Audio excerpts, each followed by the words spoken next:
Assalamualaikum warahmatullahi wabarakatuh. Kami dari kelompok 13 dengan materi memahami asal-usul gerakan Muhammadiyah yang beranggotakan Muhammad Hoirun Nanda dengan NIM 163, lalu saya sendiri Dinta Livia Pratiwi dengan NIM 168, dan selanjutnya Dea Anggraini dengan NIM 149. Yang pertama akan dibacakan oleh saya, yaitu pengertian Muhammadiyah adalah sebuah organisasi Islam besar yang berada di Indonesia. Nama Muhammadiyah ini diambil dari Nabi Muhammad Shallallahu Alaihi Wasallam. Penyerikatan Muhammadiyah didirikan untuk mendukung usaha Kiai Haji Ahmad Dahlan untuk memurnikan ajaran Islam yang dianggap banyak dipengaruhi hal-hal mistik. Lalu selanjutnya latar belakang berdirinya Muhammadiyah. Keinginan dari Kiai Haji Ahmad Dahlan untuk mendirikan organisasi yang dapat dijadikan sebagai alat perjuangan dan dakwah untuk menegakkan amar ma'ruf nahi mungkar sebagai sumber dari gerakan sosial praktis untuk mewujudkan gerakan tauhid. Ketidakmurnian ajaran Islam yang dipahami oleh sebagai umat Islam di Indonesia. Lalu selanjutnya ada faktor internal yang akan dibacakan oleh teman saya, Nanda. Assalamualaikum warahmatullahi wabarakatuh. Perkenalkan, nama saya Muhammad Hoirun Nanda, NIM 163. Di sini saya akan menjelaskan tentang faktor-faktor yang melatar belakangi berdirinya Muhammadiyah. Di sini ada dua faktor. Yang pertama faktor internal dan yang kedua faktor eksternal. Yang pertama, faktor internal. Faktor internal adalah faktor yang berasal dari dalam diri umat Islam sendiri, yang tercermin dalam dua hal, yaitu sikap beragama dan sistem pendidikan Islam.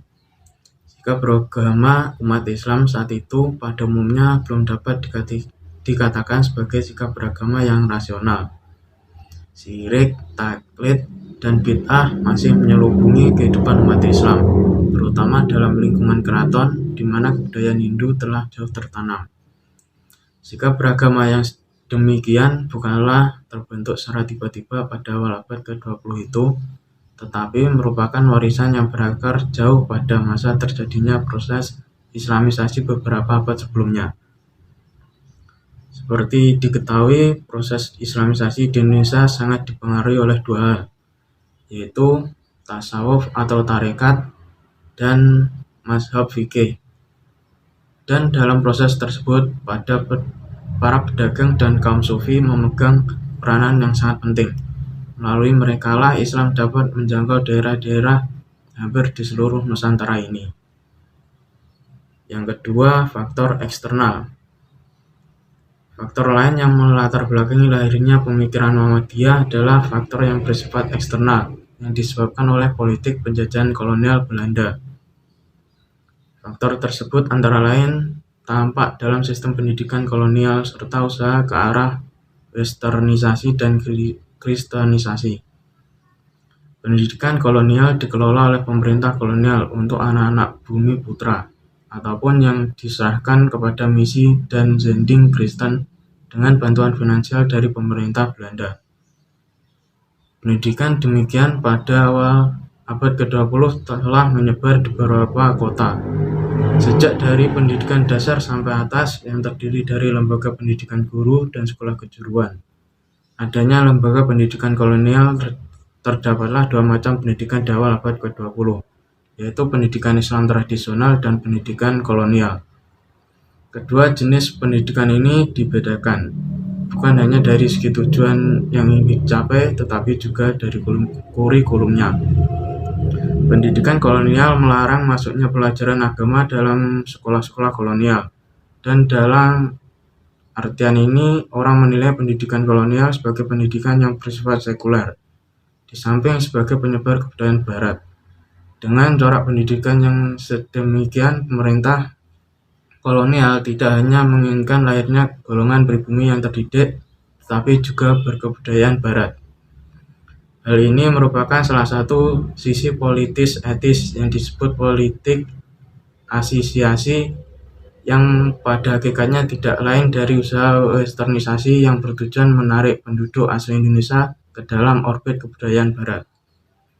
Dari lembaga pendidikan ini lahirlah golongan intelektual yang biasanya memuja Barat dan menyudutkan tradisi nenek moyang serta kurang menghargai Islam, agama yang dianutnya. Hal ini agaknya wajar, karena mereka lebih dikenal dengan ilmu-ilmu dan kebudayaan Barat yang sekuler, tanpa mengimbanginya dengan pendidikan agama, konsumsi moral, dan jiwanya. Sikap umat yang demikianlah